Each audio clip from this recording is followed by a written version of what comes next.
Siguraduhin mo matutuwa ako sa ibabalita mo, Toto. Alam ko na ho kung nasan sila, Mang Peron.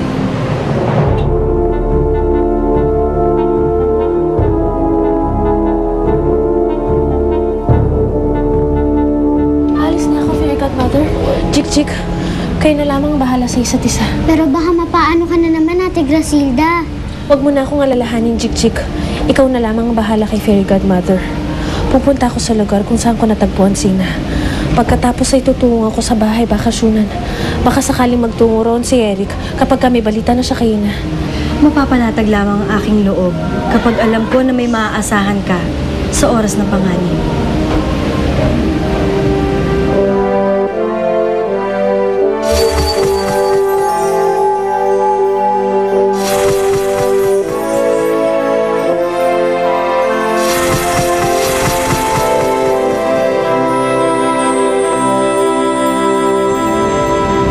Humayo ka, Griselda. Maraming salamat, Fairy Godmother.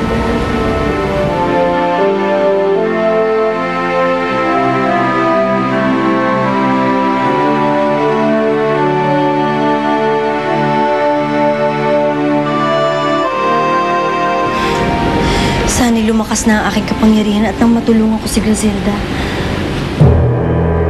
Paano kung hindi sumama sa atin si Daddy? Gagawin niya yun kung ayaw niyang mag-iskandalo ko dahil papahiyan ko si Matilda sa harap ng mga tao. Lalong magagalit lang yun sa'yo. Yun? O tuluyan na niya tayong iwan?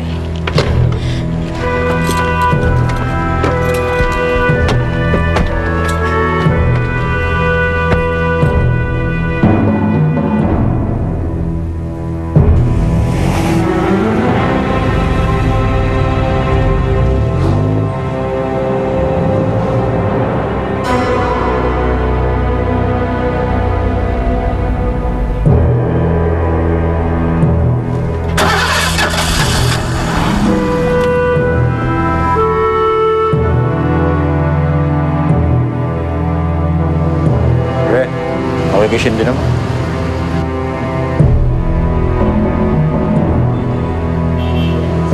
Thank you.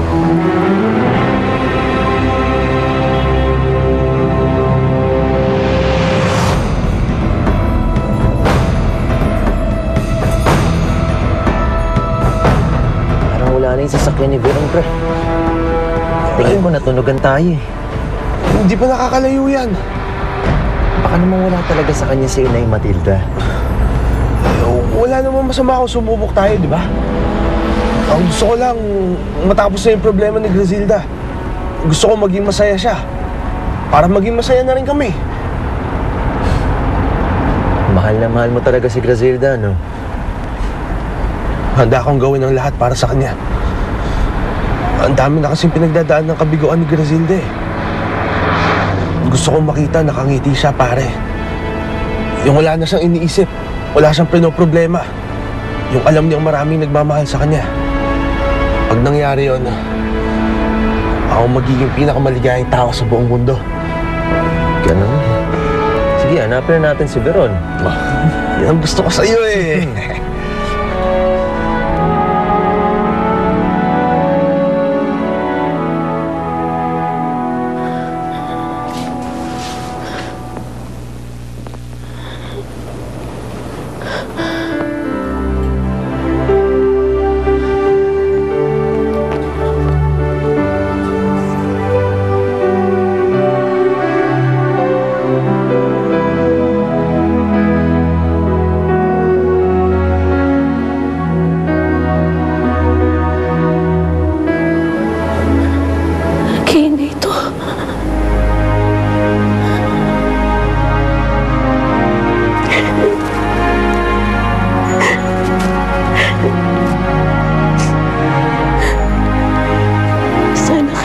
Kayakap ko na.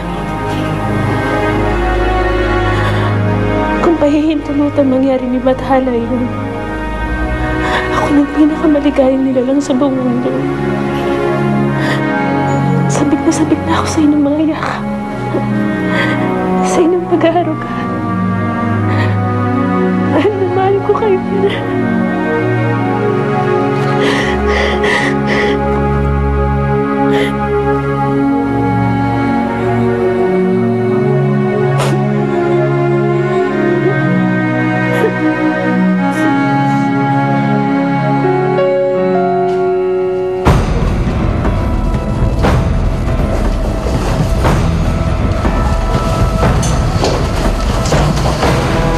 Ito po yung susi.